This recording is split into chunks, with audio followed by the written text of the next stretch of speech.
अशहदु अन ला इलाहा इल्लल्लाह व अशहदु अन्ना मुहम्मदन अब्दुहु व रसूलुहु।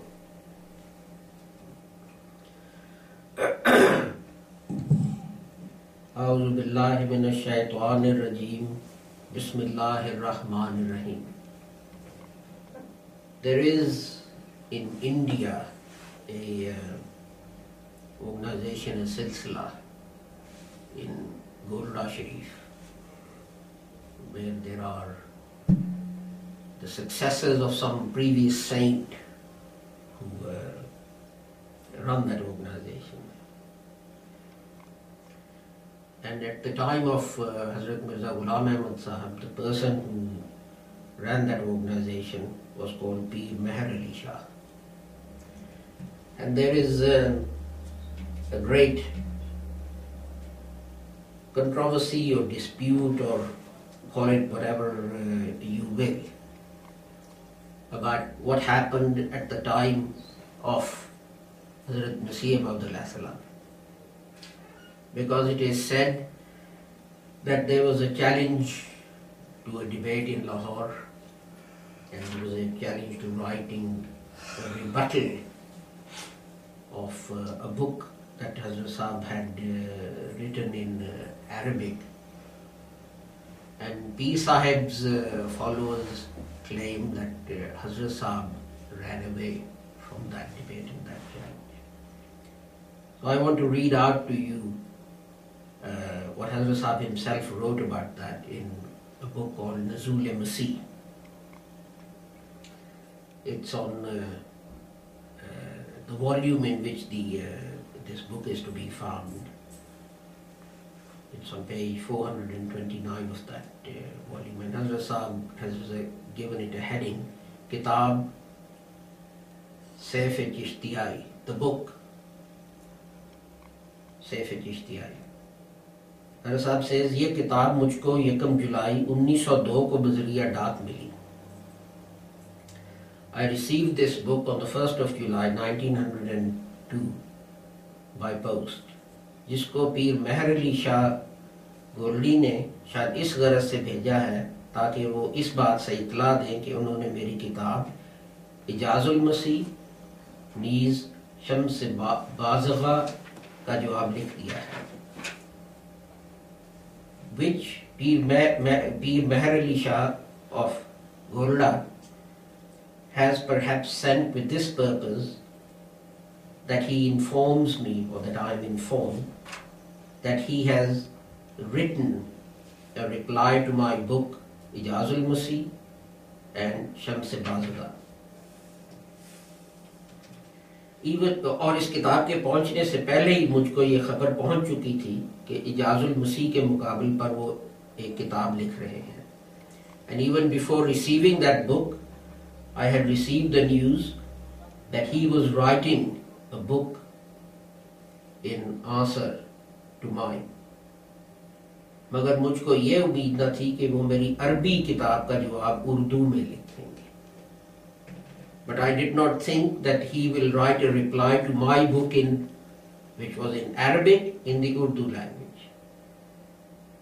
बल्कि मुझे ये ख्याल था कि चूंकि अक्सर बासमझ लोगों ने पीर साहब की इस मकाराना कार्रवाई को पसंद नहीं किया जो उन्होंने लाहौर में की थी.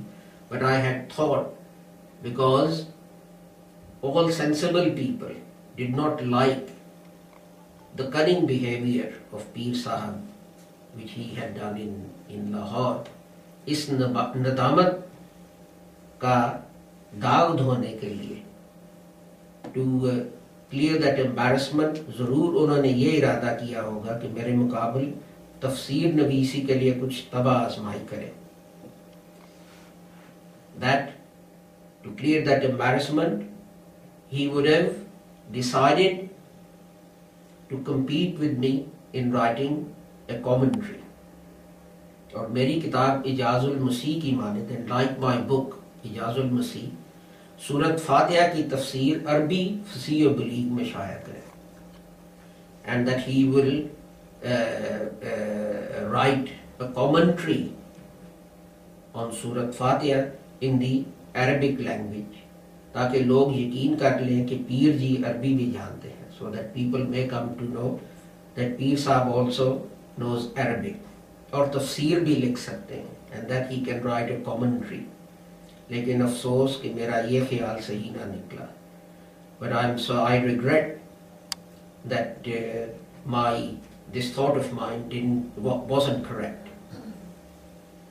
जब उनकी किताब सैफ-ए-चिश्तियाई मुझे मिली तो पहले उस किताब को हाथ में लेकर मुझे बड़ी खुशी हुई कि अब हम उनकी अरबी तफसीर देखेंगे. When I received his book सैफ-ए-चिश्तियाई, I was very pleased when I took it in my hand, because I want that now I will see his Arabic commentary.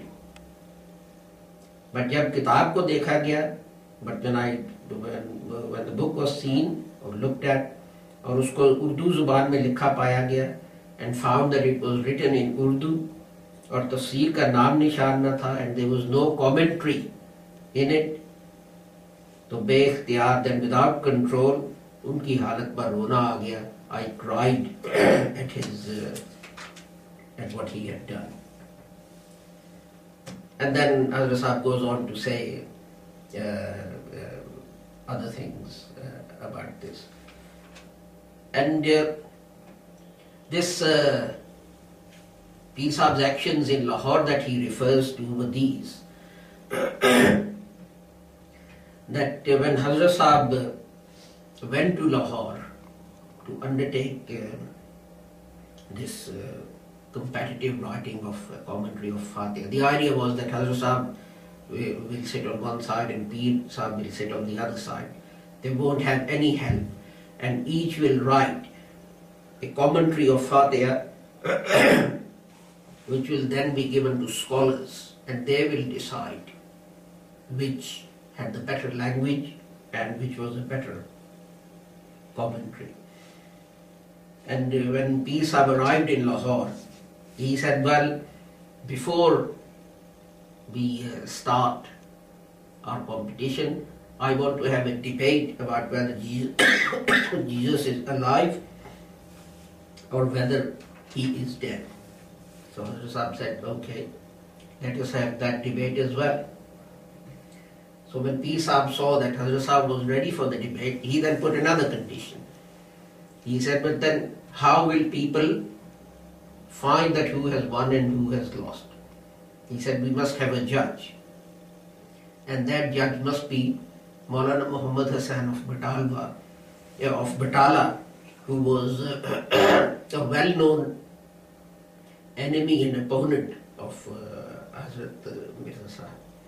And Pir Sahib said, if Maulana Muhammad Hassan of Batala says that Mirza Ghulam Ahmad has won this debate about the death and coming of Jesus and takes the pledge on his hand, then I will accept this debate that we both sit down and write this commentary of Surat al-Fatiha.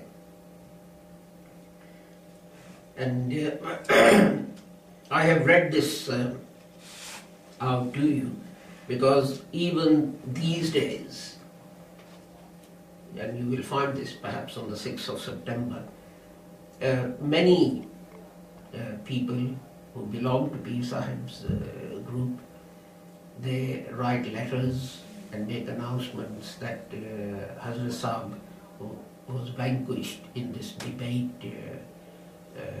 with Pir Sahib, because Pir Sahib challenged him and Hazrat Sahib never appeared to confront Pir Sahib in public for that debate.